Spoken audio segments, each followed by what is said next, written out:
had to check myself out. Anyway, welcome to my channel. I'm the Vegan Foodie. If this is your first time watching one of my videos, make sure you hit the subscribe button and make sure you hit the bell notification so every time I drop a video, you get it, boo. But anyway, today I am going to be talking about, y'all see my shirt, Fearless? That's how I need everybody to feel. Fearless. But anyway, today I'm going to be talking about the 2 books that changed my life completely. So stay tuned for more.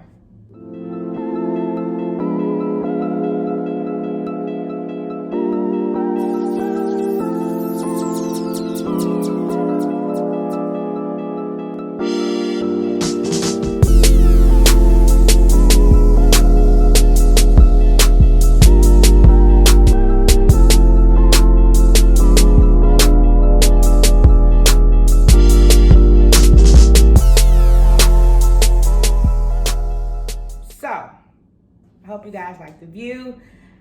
I know the lighting is kind of crappy, but I wanted you guys to see the city because it looks so beautiful behind me. People moving around, the greenery, life. Let's just enjoy life in every aspect of it. But anyway, the 2 books that changed my life completely.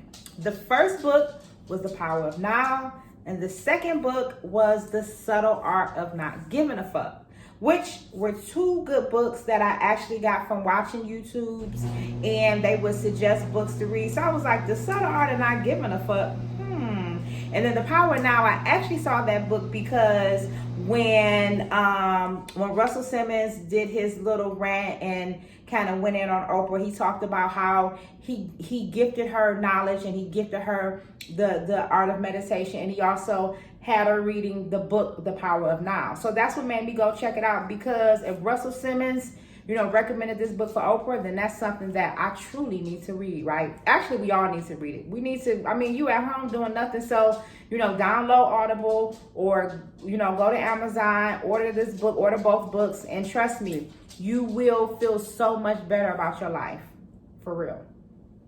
So let's talk about The Power Now.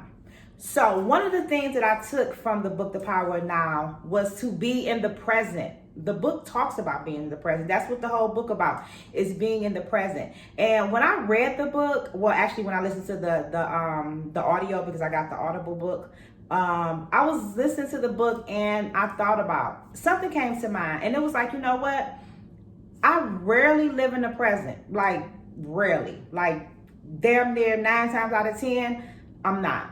And so I had to review my life and review my thoughts. And I realized that most of the time I'm living in the past or I'm anxious about the future. Rarely am I in the present. Now, when I'm with family having fun, or, me and my son are having fun, or I'm cooking, or I'm making videos, or hanging out with friends, I'm in the present. But when I was alone, or when I was working, or just, any other time in my life when I really had to go through thoughts, or when I was just on autopilot, I was living in the past, or worried about the future, living in the future. I never really took the time to really live in the present. And so after reading this book, I really started to think about what my thoughts were, what my motives were. Were my motives based on the past, or were they based on the future? Now, granted, the past is something, if you have beautiful memories, you don't want to let those go, or if you have something coming up in the future, or you have goals, you don't want to let those go. But what I'm saying is I spent more time in the present. So when I'm out walking Roxy, or when I'm sitting at the park or sitting by the pool, I'm in the present. Actually, I was dealing with this guy when I was reading the book, and I told him, I said, after reading the book, it made me not think about what you did, last week, or are we going to get married and be this beautiful family? But I'm just enjoying the present. I don't care about nothing right now when I'm with you, baby. I'm in the present. I'm enjoying the actual moment of us. And that relationship wound up, failing or whatever due to unforeseen circumstances and the fact that, he had too much going on, too much baggage. But that was the first time I was actually dealing with a male, and I wasn't thinking about the future of us. I wasn't thinking about the past or what my exes did. I was actually just enjoying the present moment with me and him. And so I suggest you guys to try this. Next time you're with someone, your loved one, or next time you're sitting there by yourself and you're just having thoughts, be in the present. Let that past go. Stop worrying about the future and be in the present. Be in the moment. For real, for real. Now, another thing that I got from The Power of Now, which was later on in the book, was about not running from my thoughts when I'm meditating. So a lot of times when I'm meditating, I have thoughts come in and I'm like, oh, stop thinking. I'm trying to meditate. I'm trying to, or when I'm just sitting down by myself, it's like thoughts just coming and coming. And I'm like, oh, stop thinking, brain, stop thinking. I need time to myself.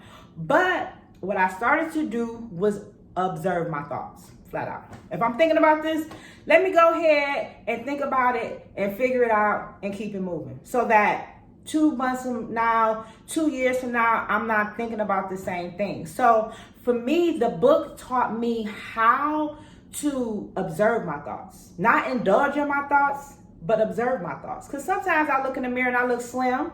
And then sometimes I look in the mirror and I look fat. Like, for real. But for me, it was like observing my thoughts. 9 times out of 10, when I look in the mirror and I look fat, I'm bloated. I'm getting ready to come on my period. Simple. Or when I'm looking in the mirror and I look thin, 9 times out of 10, I was eating right. I was doing my shakes. I was working out, putting my saran wrap around my stomach, and voila, I got that thin body. But, the point of this is to not run from your thoughts, to observe them and get it over with.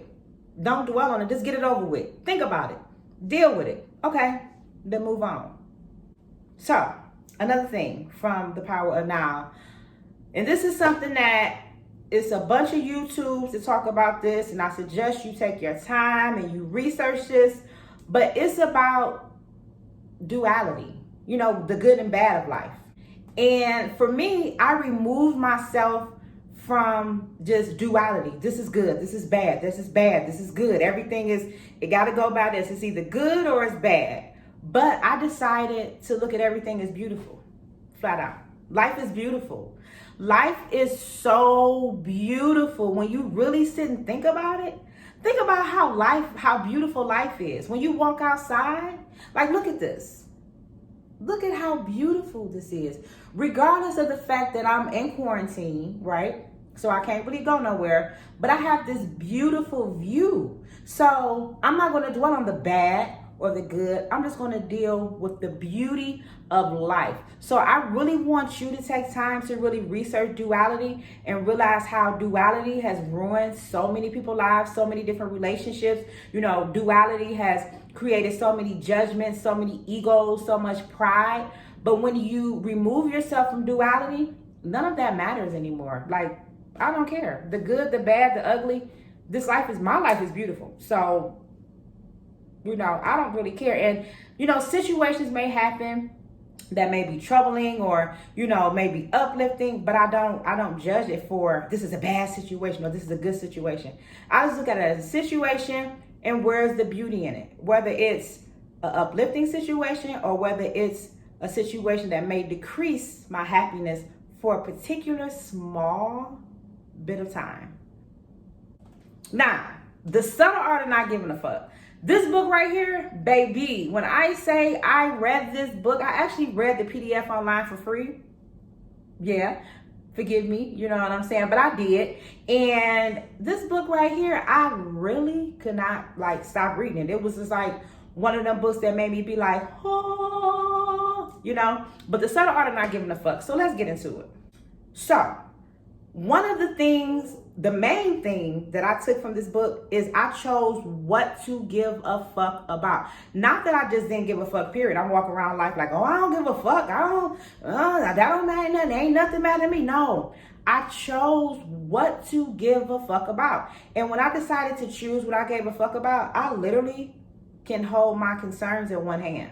Now, when I was just giving a fuck about everything and not giving a fuck about everything, I had so much going on and so much in my life and relationships and friendships and clients and work and just everything was just like, I'm giving a fuck. But then I decided to just let it all go. And then I decided to choose what to give a fuck about. Now, what you choose to give a fuck about may not be what I choose to give a fuck about.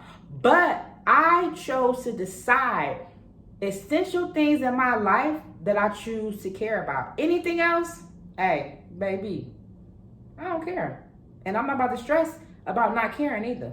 Simple. Now, the subtle art of not giving a fuck.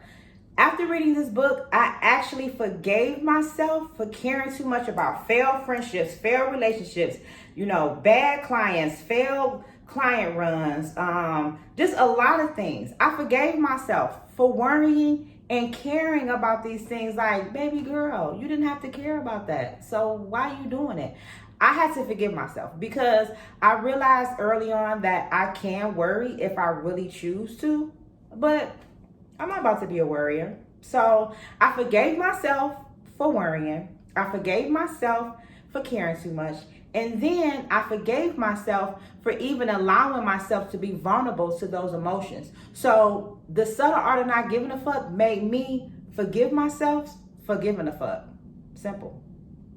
And my last point, the subtle art of not giving a fuck. So check this out. So I no longer worry or stress about the things that I cannot change. Period. I'd be like, oh, I can't change it. Let me walk up out of here. If I can change it for the betterment of me, then I'm like, okay, let me care. But I no longer worry and stress about things that I cannot change. Period. If it's not for the betterment of me, period, Pooh, I'm over it. I don't care. So the subtle art of not giving a fuck really, really helped me to not worry and not stress. I can't stress because that man ain't text me back. I can't stress that when he FaceTime me, I'm in the bed and now I got to get up and make myself presentable. I don't care. Get it how you live, boo. You know what I'm saying? So for me, I no longer worry. I no longer stress about the things I cannot change, right? That's first and foremost. And the things that I can change, best to believe that it's for the betterment, the empowerment, and the encouragement of me, not you. Even though I'm making this video and I want you to be better, but this helps me. It helping me, help you, helps me, right? Makes sense? Anyway, listen, I'm about to get up out of here. I'm making a vegan shepherd's pie. I will have that tutorial coming up soon, so make sure you stay locked to the Vegan Foodie. Thank you for subscribing to my channel. Thank you for liking my videos. Thank you for commenting. And for those who have those negative comments, thank you too, baby, because you're giving me views, you're giving me impressions, so I love it all. Anyway, make sure you subscribe to the YouTube channel. Make sure you follow me on Instagram at the Vegan Foodie, and make sure you tell a friend to tell a friend to tell a friend to tell a friend that the Vegan Foodie got some good words for you, baby. So stay tuned for more. I'm out of here. Peace.